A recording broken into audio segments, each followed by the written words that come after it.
Well, hey there, everybody. Welcome to the latest episode of Woo Woo Wonderful. I am Dixie Vogel of afoolsjourney.com. And I'm Josie Case from Your Shock Therapist at .blogspot.com, and it's good to be here with everybody again. I don't know if you've noticed or not, but Mercury is retrograde and making all of our Gemini and Virgo and Mercury energy kind of crazy. So we've had a few tech issues going in. I believe there's probably a delay in how you're hearing me versus how you're seeing me, like, you know, those Chinese fighter movies. Stuff like that.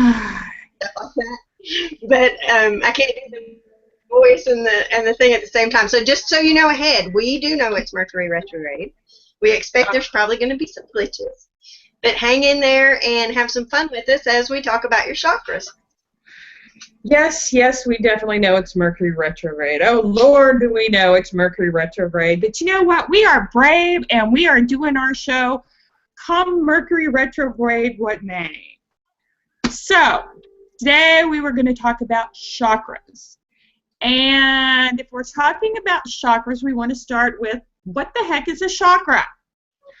And basically what you get is a model for the body's energy center. And when we're talking about energy, this concept of what chakras are and what the energy is that flows through them is a very, very old concept. It's been called by a lot of names. You will find it in different sorts of cosmologies, esoteric theme works. But basically what you're talking about is life force or energy flow. Some people call it ki or chi or prana, or, you know, somebody who's Christian might call it the Holy Spirit. The idea is the divine energy flow. And the chakra system is, you can find references to it going back as far as the 8th century in Buddhist texts. So it's very, very old concept or framework for the energy flow. There are a whole bunch of different minor chakras, but what we're going to be talking about are the 7 main ones that are traditionally or typically discussed in the Western world. Does that pretty much cover what you had in mind on that? Oh, yeah, that's where I'm at too. That's where I'm at too with the 7 chakras, being the energy centers that run throughout the body. And of course we're always talking about energy flow when we're talking about chakras, and we will be talking about between root and crown chakra, covering the 7 major ones, just as Dixie had just said. And it's something about the chakras has always reminded me of Maslow's hierarchy of need. I don't know if you've ever studied that concept in psychology, but it's pretty common. What Maslow's hierarchy of need is a triangle chart, and at the bottom you have your basic needs, and it steps up through all these different levels all the way up to a self-actualization. They may have expanded on that recently. I remember hearing something about that.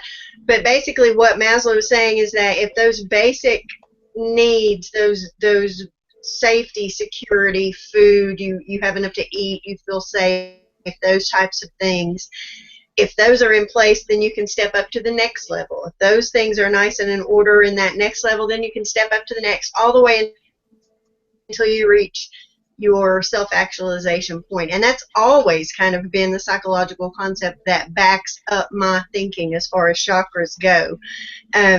I've seen, you know, ideally when you're visualizing these chakras, it's good to think of them as a wheel, and that they're spinning freely, emitting this energy and taking it in and converting it and doing all the things that they do.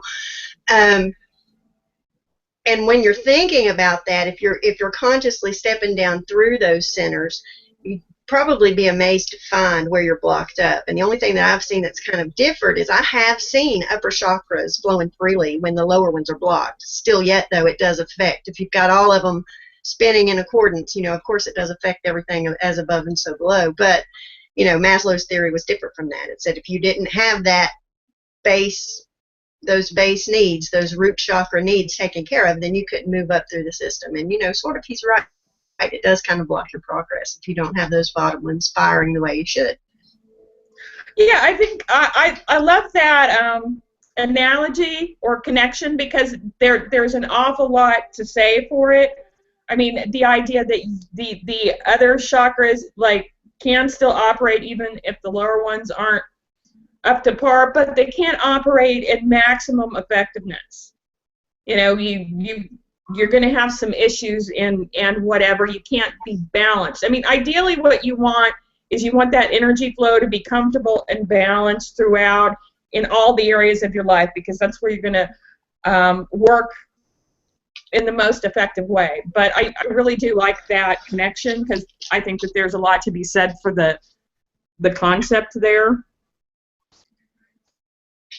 So that's an awesome connection. And basically, when you're talking about energy medicine, you know, the chakra flows and Reiki, and when you connect to do a tarot reading, this is all the same type of energy. This is all the same type of energy anytime we're talking about an energy flow. And in the concept of energy medicine, when you're working with the chakras, the basic idea is that bodies will contain your history. And so thoughts turn into energy, and that some of them kind of flow through and some of them kind of stick, and that you can exercise your personal power in terms of making conscious decisions to work on particular centers or to work on particular areas of your life and get that energy flowing freely. And that is kind of what we're looking at here. Now, when we start to work through the chakras, you can work on whatever you want, but traditionally you will start at the root and work your way up. And there is a lot in common or a lot similar to the hierarchy of needs in that the root is, well, the root is the first one. Let's just start with the root instead of me talking about what the root is, blah, blah, blah. Let's start with the root. The root chakra is located around your perineum, right midway between the genitals and the anal area. And it's not like in front of your body. I know when I first started looking at chakra material, I always thought, okay, it's on my front. Actually, it's in the middle. It's inside you, but it's easier to diagram out in front, so that's why you kind of get the impression it's out in front. But it's in the middle of your body. Its color is red, and this is your this chakra predominates, or the energy of this chakra predominates in the first 7 years of life. This is basically your basic survival instincts. It's your root, it's your foundation. The word for the root chakra in Sanskrit, and I have to see if I can read this, Muladhara, it means root or support. This is what holds everything up. So in the physical body, it governs, you know, sexuality. Mentally, it governs stability, and emotionally, it's sensuality, reproductive. Spiritually, it governs a sense of security. So we're looking at what your basis is, what your foundation is. And if you have issues with basic security, like if you don't have a safe place to stay, okay, or if you didn't have a safe place to stay with enough food to eat and enough security when you were a very young child, you might have issues with the root chakra, because these are the kind of issues that it governs, is basic survival issues. And if you think about that, it makes perfect sense. You know, if you're talking about root chakra, if you're talking about base needs, and I've got an example of this too that I'm going to try to lead into if I don't lose my train of thought first. But you're talking about your safety, your security, your well-being, your seat. When you sit down, you're sitting right, you know, the ground is right there under your root chakra. So that's your connection to ground. So all of your grounding is going to be dependent upon all of these other factors being in place too. You're not going to feel real grounded if you're starving to death. You're not going to feel real grounded if somebody's chasing you down the street with a knife. Your root chakra at that point is going nuts. It's crazy. So you know, you're going to want to think, in order to get to that root chakra, that's your base, that's your foundation, that's what you're going to build everything on top of. You know, back to Maslow, that first little level hierarchy of needs, you need to have that foundation in place, and that's kind of where I look at as far as the root chakra. You know, if that foundation is shaky, the whole building is going to be shaky. And when you start talking about reaching into that, the best way to do that is to ground, you know, to actually sit down and solidify yourself on the earth in order to kind of help that chakra out. Give it a little bit of support underneath it, even if you would. I like how I like to think of it too, this root chakra and also the next chakra up that we're going to talk about, I kind of think of them as the fuel centers, kind of like if you were a locomotive. Oops. That would be how they burn dictates how the rest of the machine. One of my examples for that is how it can be a scattered type thing. I was having some issues not too long ago that had to do with being able to have access to my security, to my funds, to my things that, you know, I had to have. These were necessities. At the same time, I had readings to do. Well, because I had all of this root chakra safety security issues going on, it was really hard to tap into those upper chakras that were in charge of taking care of those readings. I mean, you got to have a good flow to go in order to tap into that sort of thing. So the same thing happens in other daily scenarios too. And if you start getting that shaky feeling like you can't focus, you might want to turn to the root chakra first and kind of work on that foundation and work on that baseline and work on those security and emotional needs before you try to go further up those chakras and work with those. Absolutely, absolutely. And when people say you need to ground, it's root chakra stuff that they are talking about. And if you don't have enough food, shelter, and safety, it is really hard to do any of the work or do anything that's associated with the other chakras. That is an excellent, excellent point. Another thing to think about or to be aware of when you're doing this kind of chakra work is the fact that each particular energy center is associated with certain physical things. So the root is associated with the bones, the blood, or the bones, if you want to say it that way, the immune system, the colon, the rectum, legs, and feet. So leg and back disorders can indicate some issues with the root chakra. The other thing is, if you are tripping and falling a lot, literally, it can mean your foundation is shaky. You're having trouble with your feet, this can benefit from root chakra work. So when we're talking about these areas of life, so you get some idea of what it covers, then the next thing to think about is, okay, what can you do about it? And first of all, you can take care of the issues or address the issues as best you can, like the life issues that we're talking about. That's going to help. But also, you can do some of this from a symbolic or a magical perspective. You can wear red.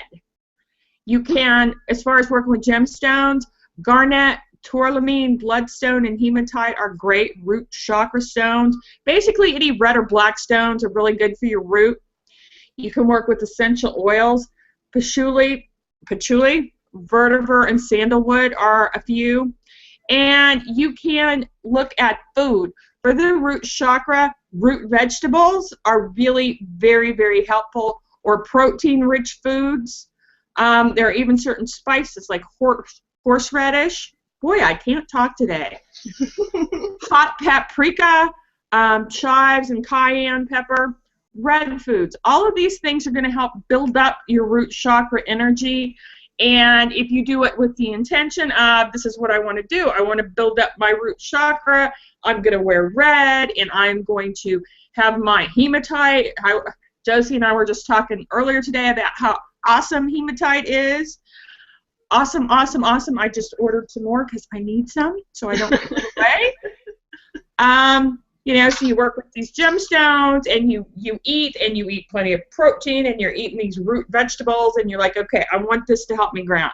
So those are some kind of specific, concrete sort of things that you can do to work with the root chakra. What do you do when you want to shore up? I really like it when you talk about the different foods that you can eat, and I have found that that is probably the easiest way for me to feed those chakras is to, like, if I notice I have root problems, root chakra problems, I'll turn to the root vegetables, the carrots, the potatoes, things like that, the good grounding vegetable type things. It really works. It does for me, and particularly if you are of the type of constitution that what you eat is really what you are, and essentially we're all that. It just takes us a long time to figure that out, but it really does work. It really is effective, and particularly for the root chakra, I think maybe that eating part is even more so, because what it does is it gives you that feeling of satiation, that feeling of satisfaction and fulfillment, and gives your foundation a little bit more to build off of. So yeah, I agree with everything that Dixie just said. I can't tout the wonders of hematite enough. I've got mine on right now because Neptune is out there thundering outside my back door. But yeah, hematite, I like the stonework, and I definitely like the diet work. And if you follow what each chakra needs, you're going to get your 100% daily recommended whatever, and you'll see that as we walk through this. It hits basically on every food group you can think of. Yeah, and with the root in particular, because this is your physical entity or your physical body, then eating is going to be especially effective. I mean, and then anything else as far as root stuff, anything that people would traditionally describe as grounding, like going outside, working with plants, playing with animals or spending time with animals, and like routines and structure and stability. All of this stuff is going to be very helpful for building up your root. And taking care of your feet and your legs, which you may not necessarily think about, is also very helpful for that. Or spending time in nature. Anything physical, anything that puts you in your body and brings you down to earth. And I don't know why that hand gesture applied to that, but it felt like it at the time. So darn it. But anything like that is going to be very, very helpful for your root chakra. The other thing that you can do if you need to kind of ground that up is do protective kind of stuff too. Smudge your home, put salt around your house. The root chakra is the center of the tribe. So things that make you feel connected, or anything that's connected to your family of origin, or to who you consider to be your people, and it gives you kind of a sense of safety within that framework. Honor and commitments or loyalty, or kind of the bigger picture, is going to be a good thing for your root chakra. So you got anything else to say on the root, Josie, before we move on to the sacral? That pretty much sums it up for me on root chakra. About the only thing that I would say is to reinforce what you said about the colors. Don't forget that you can bring those in. Red definitely for the root chakra will invigorate that, and we'll give you more as we move upward. Okay. And I went further than I wanted to. Okay. The second chakra is the sacral chakra, and that is just a little bit below your navel, and I'm pointing lower than you can actually see, but it's a little bit below your navel. This is, I just love it when I have trouble pronouncing these Sanskrit words. The name for the second chakra means my sweet abode, which I think is kind of cool. This is it's the center of pleasure. Basically, it is the center of sexual response. It's the center of creativity. It's the center of emotion. So there's a lot of stuff going on here. It's basically our creative energy is in our second chakra, and where the root chakra is the first 7 years of life, the sacral chakra, the second one, is the next 7 years, so like 8 to 14, basically. And this is where you go from, okay, you're part of your family, to differentiating into relating to other people as separate. So there's kind of a sense of polarity about this chakra. It's like from we to me and you. And it rules, It rules emotion, desire, sensuality, feeling, and pleasure. So if you're not getting a lot of joy out of life, this is a great center to pay attention to. And this is where your physical senses, your smell and your sight, and all of this touchy-feely stuff is activated. Physically, you are looking at reproduction, the reproductive system. Mentally, it's creativity. Emotionally, it's joy. And from a spiritual perspective, it's enthusiasm. So this is a pretty cool, fun center to pay attention to.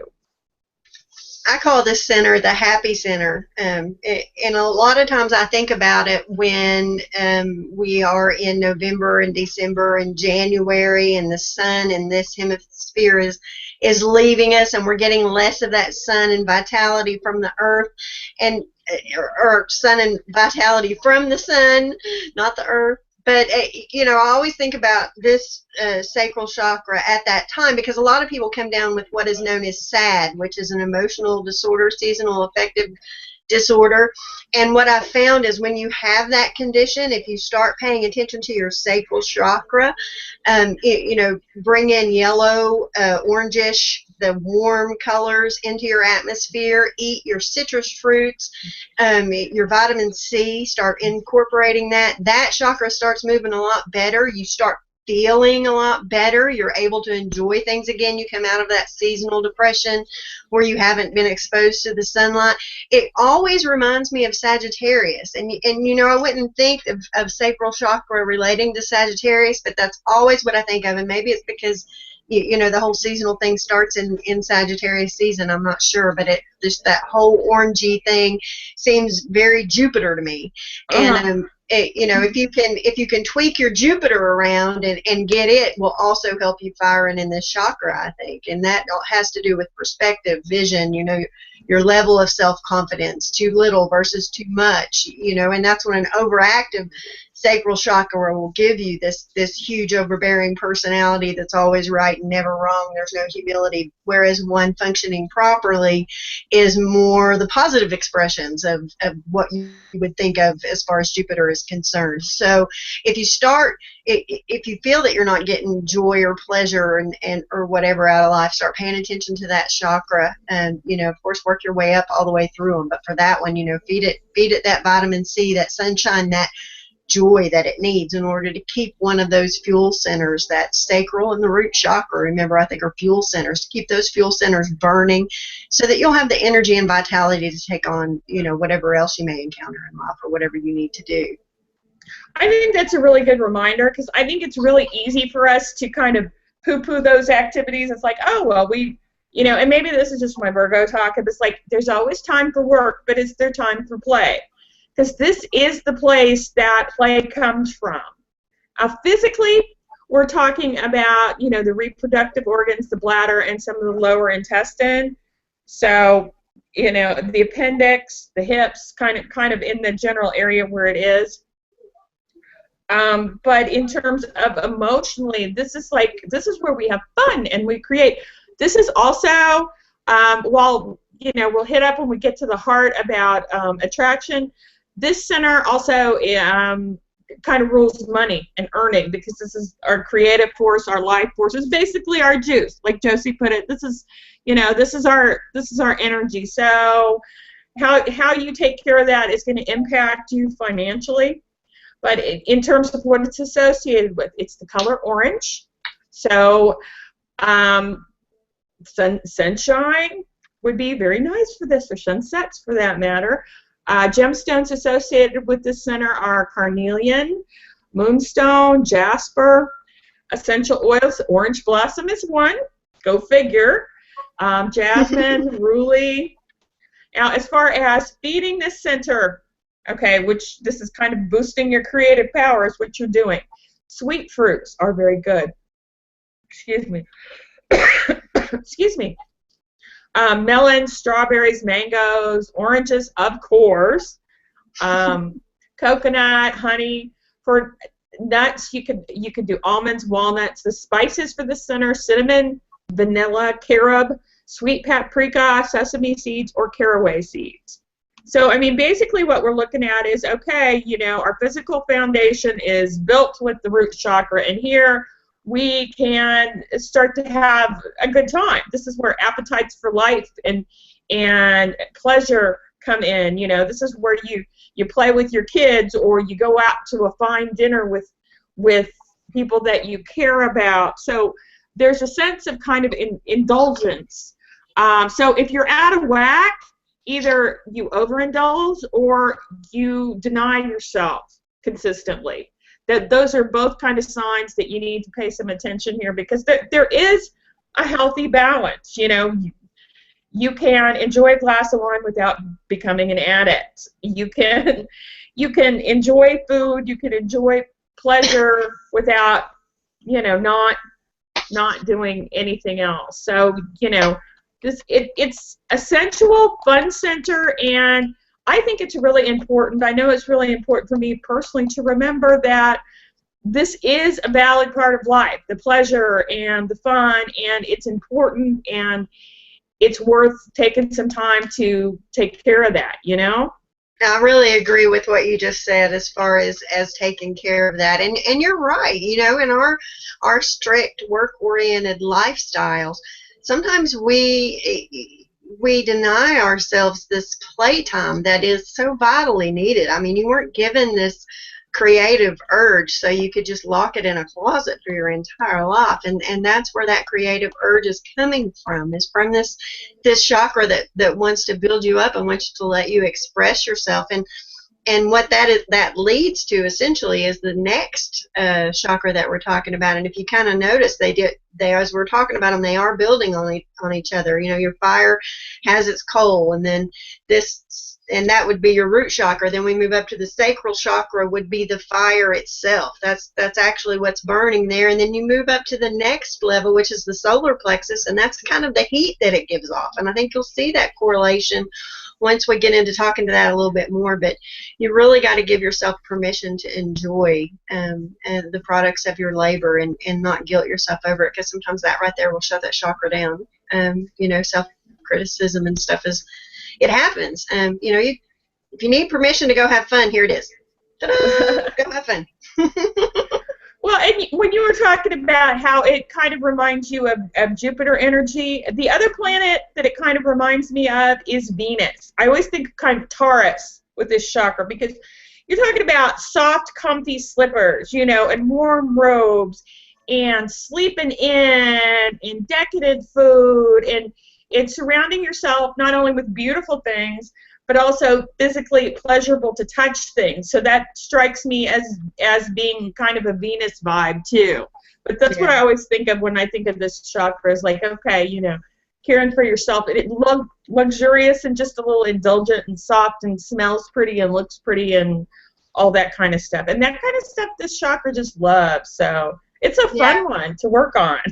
And that makes sense too. The Venus thing, of course, Venus dictates what it is that we, you know, that we admire, that we adore. Everyone has something different that brings them the pleasure. So I'd say you're bang on with that. It's probably both of them that kind of correlate as far as that chakra goes. Yeah. Okay. So we've got our basic figured out, and we are, you know, creative and happy and have that going on. So we're moving up to the next center, the solar plexus. That's the third one. It's kind of halfway between the navel and the rib cage, so it's right around your diaphragm. And its Sanskrit name is Manipura, which means lustrous jewel, which I think is really interesting in terms of the concept of what this chakra is about, because this is basically it's basically your identity, your personal power, kind of who you are. Physically, it governs digestion. Mentally, we're talking about personal power. And emotionally, it governs expansiveness. You know, spiritually, it's growth. So basically, this is the power of the will. This is like, okay, this is where you stand up for yourself. This is where you identify who you are. This is where you assert yourself. In the body, you're looking at the stomach, the pancreas, the adrenals, upper intestines, gallbladder, liver. and lower back. But basically, in terms of energy, we're talking about this is kind of where you are. And in the ages, because we're talking about the ages, basically you get a new chakra every 7 years. So we're going from what, like 15 to 21 at this point, where this one's dominant. And those are the ages where a child is really developing their identity and who they are and kind of standing out in the world. So yeah, that makes perfect sense as far as identity goes, and it makes sense that it would be where it is. I mean, this is right in the center of your gut, right there where Dixie was talking about. And if you can think about your identity being this jewel, I love that, lustrous jewel for the meaning for this chakra is, this is your gift. This is you. This is what shines to the world. This is where you emanate from. And of course, it has everything to do with what goes on during those years between 15 and 21, as well as everything that went on during those years between 14 and when you were first born. All of that builds up to make your personality, to produce your personality and your identity. I had really not paid a whole lot of attention, to be honest, to this chakra until I started looking into this stuff a little bit further. And even then, I would catch myself, reading literature and whatever. And when I skip a chakra, subconsciously, this is the one. This is the one I always forget. And that's horrible because it's like forgetting yourself. I mean, that's where your identity is there, right? That's who you are. And I love the suggestions for it as far as, the yellow color. When I was, when I am working on it, I like to get a hold of some sunflowers, some yellow color, something happy to bring in to, kind of brighten everything up a little bit. And that really does help as far as bringing that quality of the solar plexus, the chakra, into full force is to kind of brighten yourself up a little bit. Let that little jewel shine as much as it will. That's funny. I think that sometimes it's like it's easy for us to skip over certain things, and if you're tempted to kind of skip through that chakra, it's like, okay, so do you think about, I don't know. I just like, if there's a tarot card that I have trouble remembering, or if there's something that I'm tendency to skip over, I'm like, okay, that's your poke, Dixie, that you need to look at. Yeah, that's exactly right. That's exactly how that works. And when I actually discovered that I had that tendency as I was gathering notes for this show, I was like, now why do I only have 6 pages of notes? There's 7 chakras here. You left yourself out. That's all. It's no big deal. And see, you should never leave yourself out, Josie, because you're awesome. So, no, that's not okay. Not okay. And I guess we said the color, which is yellow. Gemstones for this center are carnelian, moonstone, jasper, oils, jasmine, neruli, orange blossom again, because we're still kind of citrusy. Foods, granola and grains, pastas, bread, cereals, sunflower seeds, of course. Dairy, milk, cheeses, yogurt, yellow foods, obviously. Spices would be ginger, mints, chamomile, turmeric, cumin. So we've got a lot of different types of options for that. But basically, where this is in the hierarchy is, okay, well, we had our foundation and we're creative. This is where we take whatever we've created and we are announcing it to the world, basically. Okay, this is who I am. This is what I stand for. This is what I value. Self-assertiveness is in this area, sense of direction, leadership comes from this place. You notice when somebody's scared, sometimes they'll talk about the feeling in the pit of their stomach, and this is the area that you get. And if I'm getting like an intuitive hit on somebody who's very, very fearful, it hits me right there. It's like, And if you're in a situation actually where you're feeling some fear or you're getting some incoming, you can put your hands over this area and kind of envision a shield, and that actually does help because I've done it before. Because that's where this stuff comes from, is like right boom, that's where it'll hit you at. I'm really glad you brought up the shield, because you were actually the one that brought it to my attention to begin with. And first of all, butterflies in your stomach totally happens right there. I agree with you 100%. And even if before I came across the shield thing that you just talked about, even just laying your hands on that part of your stomach just kind of seems to simmer it down, to calm it down, to, and maybe that little bit of protection does, help as far as that is concerned. But the shield is wonderful. I'll catch myself in public sometimes just with my hands folded across that area of my body, almost subconsciously anymore, because I do it so much to visualize that, that divider there for different energetic exchanges that happen to go on throughout the day. But yeah, it really works. And I also, don't worry if you've got, dairy is one of the things that is suggested with this. Don't worry if you have problems with dairy. There are always options as far as things that you can eat in order to enhance this chakra.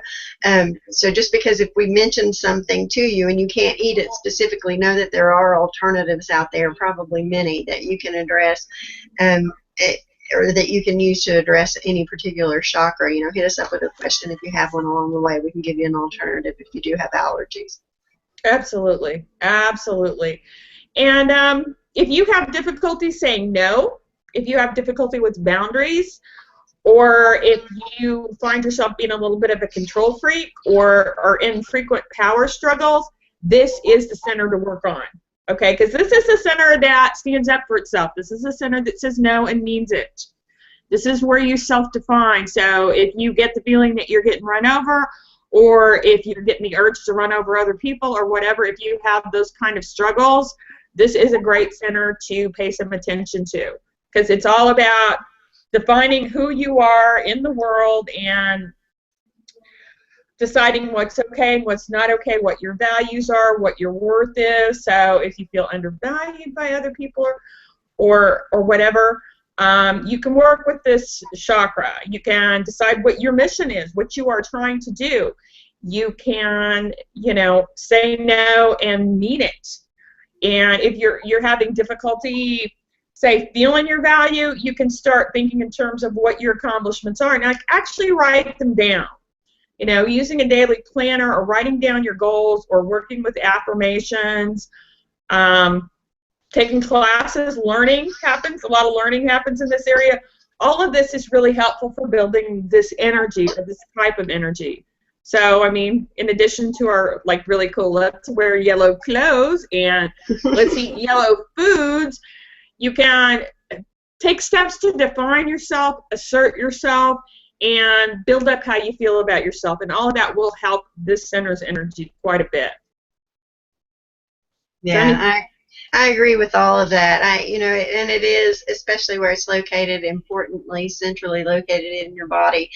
It does build that heat. If you've got those lower chakras churning, overactive, the heat from that solar plexus chakra is going to be enormous. So you kind of want to keep it in a manageable container, as far as that goes, while it's still operating correctly. But absolutely, I agree with everything Dixie just said. It's a very important part to pay attention to. You need to have those that assertiveness in the right dosage in order to function. You've got to be able to project yourself when you need to. So, important place to pay attention to if you're having problems with that sort of thing. Absolutely, absolutely, and it helps so much. So we've got our stability, we've got some joy and creativity going. We put it out into the world. The next center that we're looking at is the heart, or anahata, which means, Dixie, what's the mean? It means unstuck, which is another one that I think is a really interesting choice. And the heart center is kind of special too, because it is the center that makes the bridge between the lower chakras, which are more associated with physical health and your physical being, your body, and the upper chakras, which are the ones that we tend to associate more with the spiritual functions, or the more outward functions. but you really have to kind of be in an okay place in your body and in your physical life and whatever in order to be comfortable trying to work on your, your universal spiritual connectivity stuff. It's not, it's not either or, but it sure makes it a whole heck of a lot easier. But at any rate, we're talking about it's located near the heart. Surprise! Its color is green. Physically, we are governing circulation. Emotionally, we're talking about love, emotional love, or emotional love. No, as opposed to the non-emotional love. How about unconditional love? Mentally, passion, and spiritually, devotion.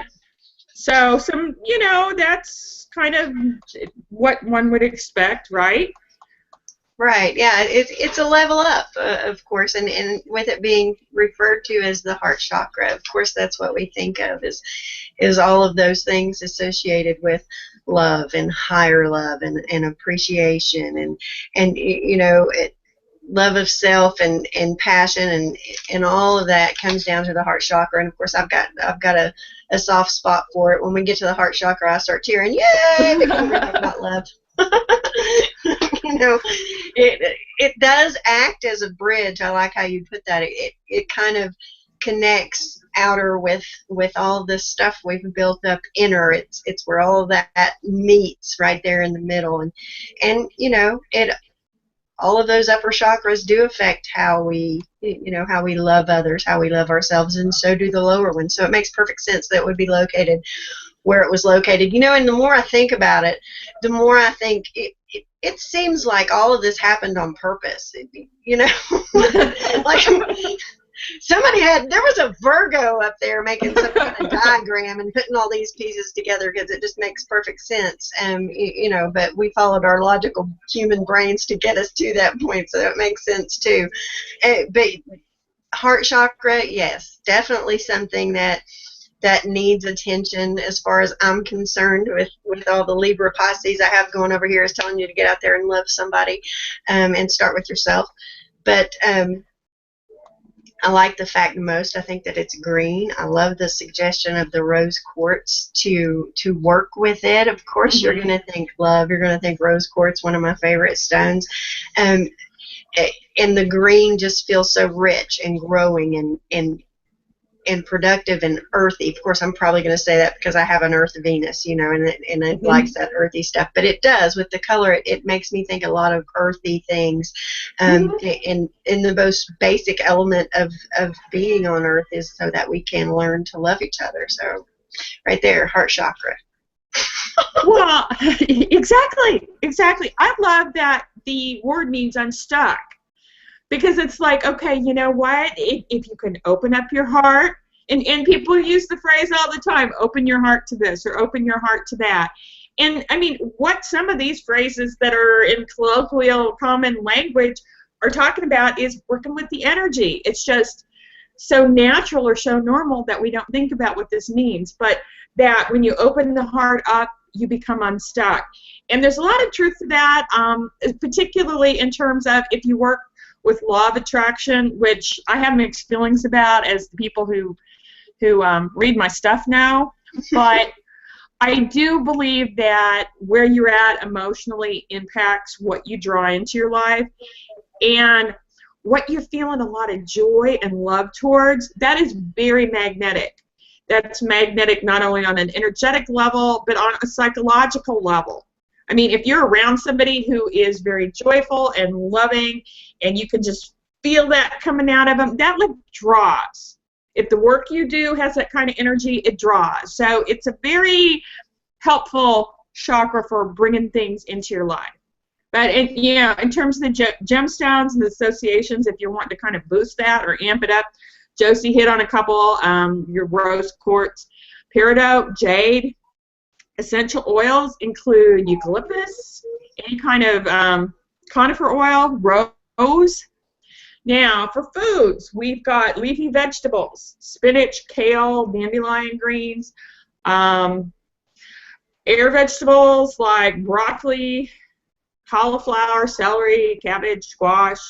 Liquids could be green teas. Spices include basil, sage, thyme, cilantro, parsley, which this is very interesting to me because I just went through this phase where I was absolutely freaking craving pesto, basil pesto, and I wanted to eat it and eat it and eat it. And I'm thinking, now that we're doing the show, I'm thinking, hey, maybe my heart chakra needed a boost. Maybe that's why I was craving the pesto. You know, that's a really good point, and I didn't even think about that. But, you know, if you do have a craving for a certain food, you might want to look and see if it correlates with the chakra and then turn your attention to that. But, yeah, I'd say you were probably exactly right with that as far as what it needed to be fed in that regard. And, you know, if you want to go back to my fire analogy, we've got that heat coming out of your solar plexus, and what is that heat drawing to you? What kind of moths are coming to your flame?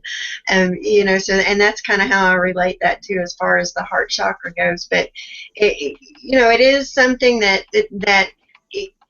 it's not directly related to what your pleasure center does, but it is certainly connected to it because you know, one would affect the other as far as that goes. Your ability to enjoy things may have to depend on your ability to share those things you enjoy with someone else. And in order to do that, you've got to have those other things clicking in place so that you're stable enough that you feel like you can share things. You are accepting, that you're open enough with your heart chakra to both give out love and receive it back. You know, so it does all connect as far as that's concerned, as if we haven't told you that enough already, but I have this problem that I keep wanting to point it out. They're all in it together.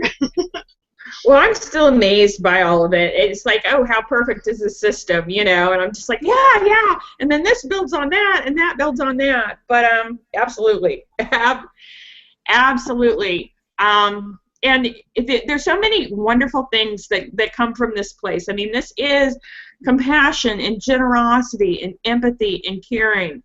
You know, physically, we're talking about the heart circulations, the arteries, the blood flow. So, in a sense, this is what gives us life. I mean, we talk about life's blood. This is the kind of, I don't know, I don't feel very articulate. It's like the juice that runs through your body. It's kind of like, well, I don't know if it's what everybody runs on, but it's what I run on, you know? I mean, that's what animates me. That's like a big freaking deal. So I love this chakra. It is one of my absolute favorites. And I mean, I don't even think that you really need us to go and go, okay, here's how you can tell if there's a problem. Because you know what? If your heart chakra energy is not working right, you kind of know there's a problem. You know, you're dealing with relationship woes, you're dealing with forgiveness issues, you're dealing with pain or, you know, lack of feeling. You kind of know if you're having intimacy issues. So I'm not gonna rub that in. Just gonna say start working on it. And in addition to like the foods and stuff, working on forgiveness if you can, working on ways to express kindness or to feel loving, you know, or anything that kind of churns up your heart. Movies, hugs, poetry, you know, helping somebody else. A gratitude journal is one of my personal favorites. I'm nuts about gratitude journals. Anytime that you are feeling down or unhappy or stressed out, if you can sit down and think of just a few tangible, real, physical things that you can genuinely feel good about or that you really appreciate, your mood lifts immediately. And your day improves immediately. And it's a small practice, but boy, is it powerful. So those are awesome points, and something that you were saying pinged me off to think as far as helping this chakra along too. If you are having those problems, as she mentioned, the relationship problems, you know, all the things that this heart chakra takes care of. Something that really helps is to give a little love away, kind of like a random act of kindness or a pay it forward type of thing. You know, that instantly lifts your mood, but that also is going to be opening up that chakra a little bit and getting it moving, and that may in turn help you be open enough to receive as far as that goes, and because that chakra is also in charge of both pushing out the love and bringing it in, sort of thing. So, you know, if you are feeling in a place of low bonus, you can do something randomly nice. Pay for the food for the guy behind you, or, you know, help someone pack their groceries to their car, or bake cookies and give some to the neighbor. All really simple things. It doesn't have to be anything complicated. Pay someone a compliment.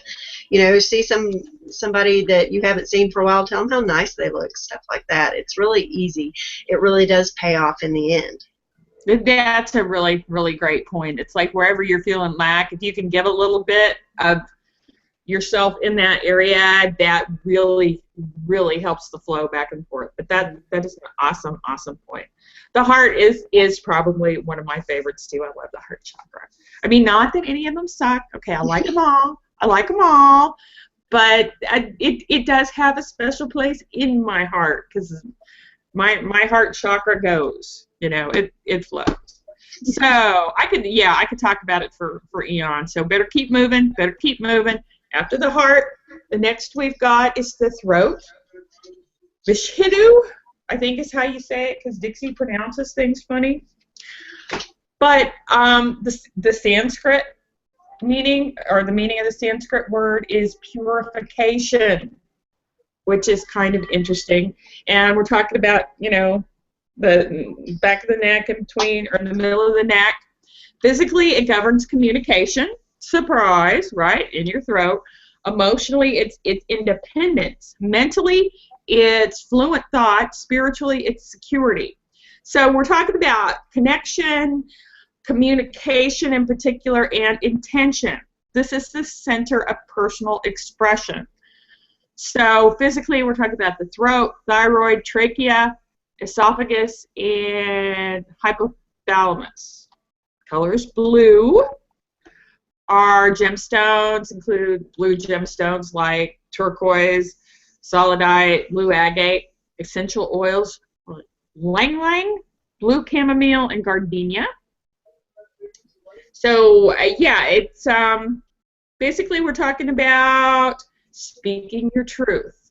That's how you build up this chakra. And this is a good one. This one is associated with the blue jay, and the blue jays have been like all over lately. So I've been paying attention to like, okay, you know, am I speaking my truth? Is it time for me to talk more? Which I'm sure some people would be going, I don't think so. But you know, being aware of how I present what I think, what I feel, and this show is actually kind of a throat chakra thing. This is Josie and I getting on here and talking about our personal experiences in the woo-woo world and kind of putting out our truth, or what we see as truth out there. So we're involved in a very throat chakra activity right now. Yeah, you're exactly right. And this is probably, if I'm working on a chakra, it's probably this one. And I don't know why I have the problems that I do with this center, but I have a lot of anxieties over as far as communication goes. And that goes from being anxious when I go to open my email to being anxious when my phone rings. You know, and obviously I don't have any problems talking. It's not that. I do have things in my chart that supports having these anxieties, and it's in the form of a yacht, and I don't want to get into any kind of complicated astrology, but I can pinpoint where it's coming from. I just don't understand what my deal is. But I have spent a lot of time working on this chakra, and one of the things that I have found, actually two things, and I don't know if this is on your list as far as stones to work with on throat chakra, but calcite and lapis lazuli, is that right? Did I lazuli? I would know. Like I would know if you said it wrong. Well, you know, and I had to laugh when you were talking about pronunciation, because I'm sitting over here going, I'm glad she's tackling that, and I'm not, because I would totally butcher it. But those stones, and you're going to think blue here. I have them in a choker form, and what they do is the stones actually sit right here. Wow. And I'll let them sit there like I did before this show to kind of prepare me to open that center up to where I'm not getting as tongue-tied all the time, even though I still do. I mean, hey, we all got to have some flaws, right? But even if I have, you know, before I start a day of communication, and I usually know when I have phone calls scheduled or appointments set up or what have you, I'll have those stones right here at my throat to kind of prep for that, kind of treat that that center a little bit. Blueberries, I've also found blueberries kind of help as far as fortifying that center, and it would make sense as they are that deep blue purple color. Singing, if you just sing for no reason at all, and let me tell y'all, I cannot sing, so I'm not going to do it here, but if you can find a place where nobody can hear you and there will be no glass breaking, and just let it loose, just go at it singing, that also will open this chakra up, kind of like a vocalization warm-up, like you hear singers going through the arpeggio and what have you, the do, re, mi, and all of that, warming up their voices. That kind of work also will help you as far as this chakra is concerned. Rehearsing things in front of the mirror, just putting strings of words together, kind of like word association, also good things that will help with this chakra. Yeah, some awesome suggestions. Singing, especially anything vocal, those are great. And that's interesting that it's like, okay, that it's something that comes up that you hadn't prepared for. In terms of ages, it's like the 29 to 35. So I don't know if you have anything that you want to look at in there, or if there was stuff going on. Of course, what ages are there not stuff going on? But I'm going through my self-date calendar here going, yeah, there was pretty much something in every one of those years. Yeah. Yeah. Blue foods, obviously, because the color of this chakra is blue. So there you go, are helpful for this. Any liquids in general, basically water, fruit juices, herbal teas are good for this chakra. Tart or tangy fruits, lemons, limes, tree-growing fruits like apples, pears, plums, peaches. Spices can include salt and lemongrass. So, I mean, basically on our little flow, what we're talking about is, okay, we've defined ourselves, we've done our creative, blah, blah, blah, we've got the heart going, and then we start expressing outwardly. This is where we release the energy that's kind of built up into our hearts. So if everything's like going cool with this chakra, then it's easy to speak your truth, being honest and speaking with integrity, and kind of speaking out to a larger world. So I mean, to me, that's like a big job. That's an ever growing kind of job. And one sign that something's wonky here is, saying yes when you mean no, or saying no when you mean yes. I mean, if you've got everything going on here, what you say is what you mean. And I know that that's a struggle for a lot of people. I know that at times it's been a struggle for me. So being able to honestly self-express and being able to say, what you mean. And also remember, this is where we're literally taking where we're taking food into our body. So choices that you make here honestly determine if you are building your body up or if you're tearing it down. So, think in terms of also what you speak. Is that building others up? Is that building you up? Or if you have some poison words coming out? Those are kind of things to be aware of or to take into consideration. And so if you want to kind of build this energy up, we can, talk about artistic self-expression without really worrying too much about what others think, sharing good news, expressing ourselves, being aware of criticism, the affirmations or singing affirmations. Breath work is really, really helpful for this chakra, and that's something that I have to kind of push myself to practice because, I love it. I know it's a great idea, but boy, I get distracted. New language, learning words from a new language, mantras. There's a lot of really cool things that you can do that kind of build this center up. But I think first and foremost is like speaking your truth and speaking with integrity. Gossip or kind of negative communication sort of sucks the energy right out of this area. So positive, uplifting stuff. Of course, I'm all about that anyway. Does that hit the high points for you, Miss Josie? Yes, ma'am, it does. It hit the high points on all of them. I like that you brought breath into it. Breath is, of course, important to all of these chakras, but particularly to this one because that is where breath is entering our body and passing over that center, as it moves throughout into our lungs, closer to our heart chakra and what have you.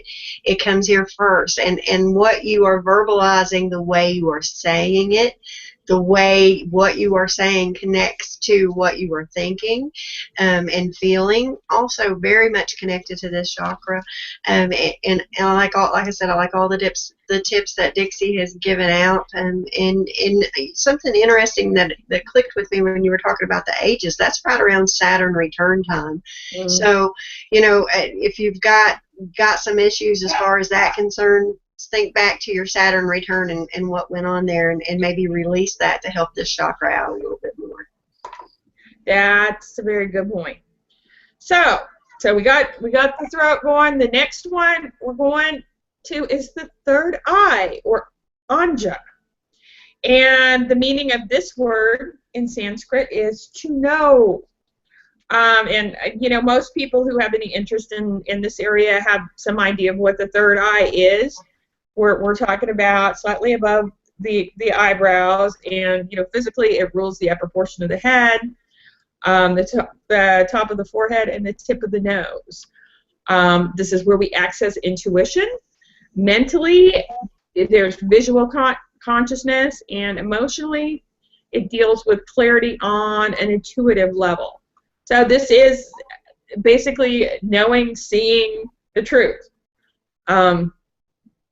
Let's see, the gemstones associated with this one, lapis lazuli, again, our favorite to try and pronounce, sapphire, azurite. Essential oils include lavender, camphor, and sweet pea. And the color is a deep indigo blue, which is a deep kind of purple blue. So we're talking about... I love the color associated with this chakra. It's one of my favorites, and I always think about it when I'm watching replays of our videos, because we're both constantly going like this, like trying to get that hair off my third eye, see what's going on.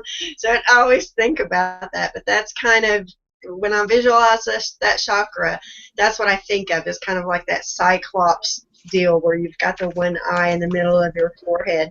And Dixie's right, it is where we connect with our intuition and so forth. And like I said, I love the color of it. I work with this chakra all the time, and it's one of those things that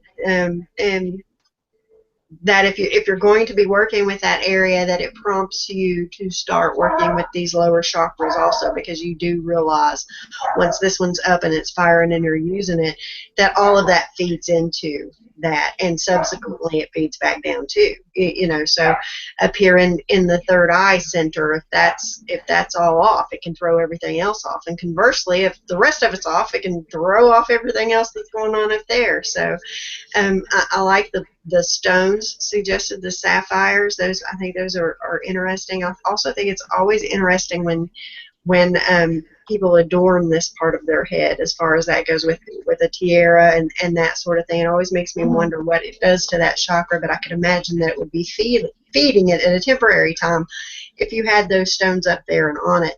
That's something else that I will do. I'll take these stone correlations, and if I'm in, say I'm relaxing in the bathtub, or even if I'm just laying down, I'll take each one of the stone suggestions and just kind of lay them, where they go, as far as where they correspond in the body, and just feel that. And something, as we're talking about these upper chakras, something about that too is we have a tendency to live up here a lot. In this day and age, we live right up in these upper chakras, and if you can pull yourself down out of there and laying those stones on, will do that type of thing. It forces you to bring that energy back down into your body and pay more attention to these basal, root, and gut chakras that are feeding this fire within us, and in doing so, open that third eye chakra a little bit more and bring more clarity into that area.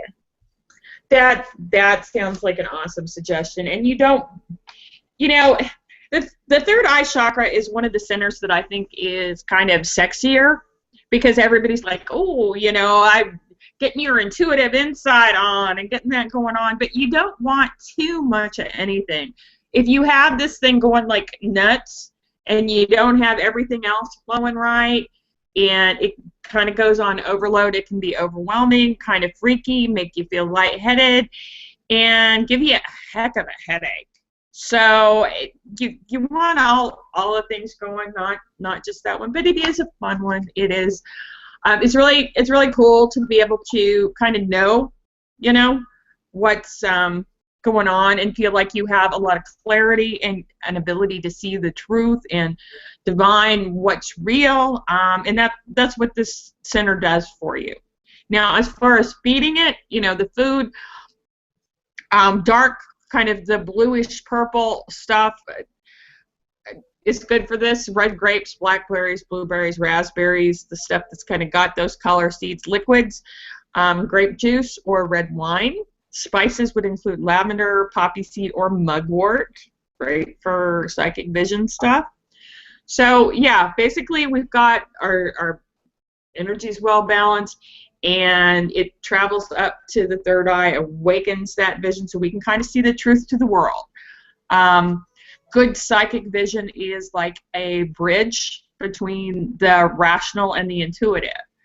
And physically, we're talking about the head, the eyes, sense organs, again, brain and nervous system. So if it's kind of out of whack, you can get dizzy or eye strain or headaches or just trouble focusing, because we're talking about seeing what you see. And if by the same token, if you over intellectualize everything, then you might need to get your little third eye hopping there. You want, if you have trouble imagining or seeing things or playing what if in your head, then you need to get the third eye chakra going. I mean, basically, when it's balanced, imagination works in tandem with reason, because this is your astral vision, your psychic vision. This is your imagination that happens up in here. So it's another fun one. It's cool. But I'm thinking that maybe we could take the red wine. I'm going to do a third eye chakra visualization right now, and I'm going to imagine taking the red wine and feeding it both to my pleasure chakra and my third eye chakra, and it may even enhance my throat and heart chakra. I don't know, but I think for homework we all need to give that a shot. I mean, all in the name of science and metaphysics and what have you. We may have to try that out, because I'm thinking red, that even feeds into your root chakra. Oh, yeah. Just we make may sure have balance found the is universal food for all the chakras. Oh, dear. And other activities, although not to say Josi's idea isn't awesome, I'm signed on for that one.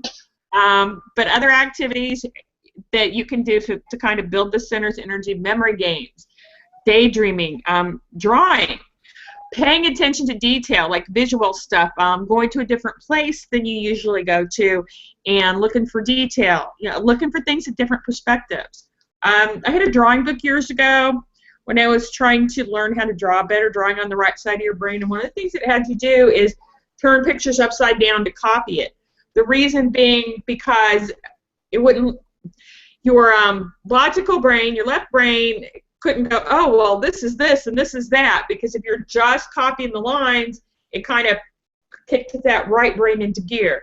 And that's kind of some of what we're looking at for this particular chakra. Also, anything that's physically beautiful as opposed to what? Anything that's beautiful to look at is really good for this chakra. So imagine, it's visual. It's a very, very visual sense. So that's kind of what you want to do to build up this energy or complement this energy, is look for beauty of all sorts, and of course the red wine. Always.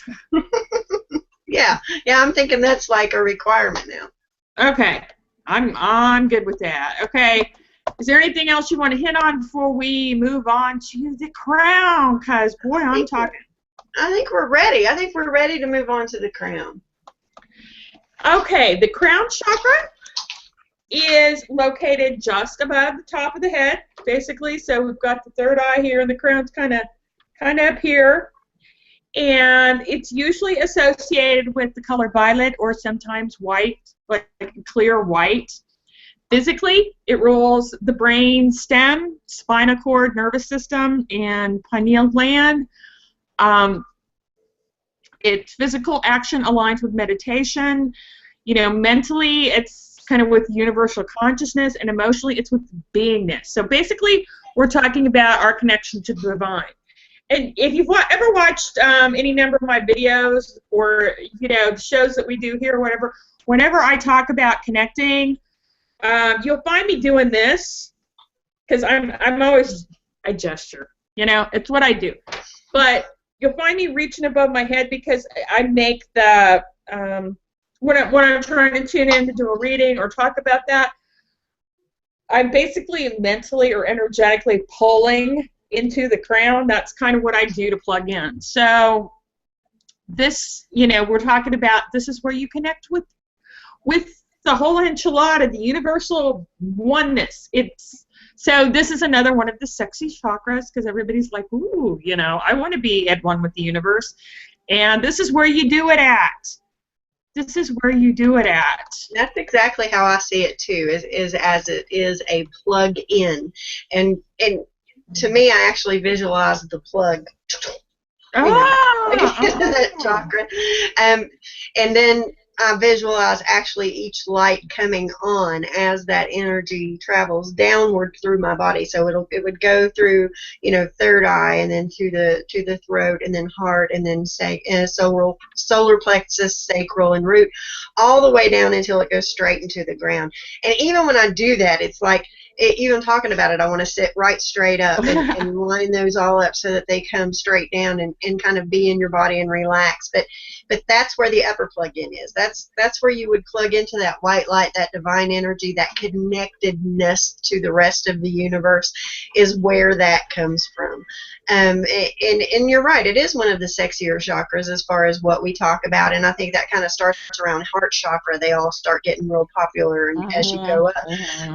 But we can't forget the importance of those lower chakras, and I think I've probably preached about that the entire show. But this one is the granddaddy. This is your light that you send out, and what also you bring back in through as far as divine energy goes. That's where it plugs in at.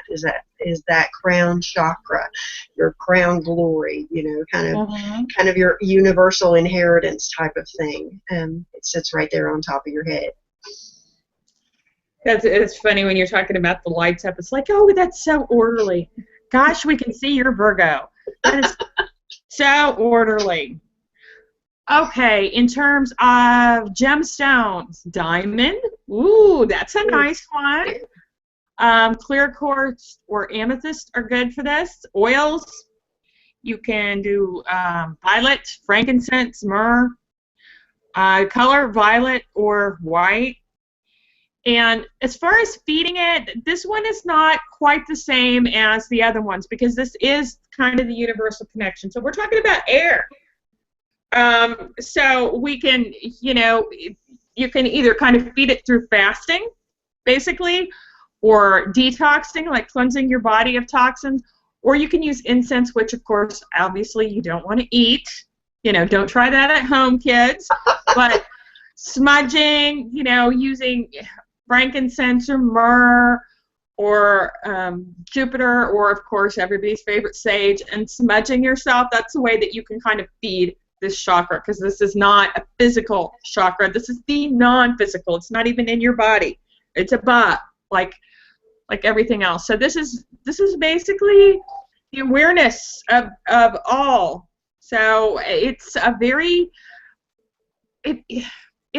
Zen center. This is where calm comes from. This is where the peace and all is one and everything's fine, and the bigger picture. I mean, this is the universal picture. So this is a nice center to have fire in. obviously it's your connection to the divine, and that's pretty freaking cool, right? Yeah. Yeah, pretty cool and pretty important. Exactly. I like your suggestion of smudging and cleaning that space, that air. I think it's an excellent idea as far as how to feed this area of life. And like you said, it is your personal connection to the divine, so it's a pretty important thing. And in terms of feeding it, otherwise, or in terms of activities, meditation is probably the biggest, and the one that sometimes we might tend to put off, but it's important. Praying, cleaning house emotionally, like keeping your own life clean, dealing with difficult relationships, confronting problems, facing situations that you haven't really wanted to deal with. Any kind of breath work is awesome for this center.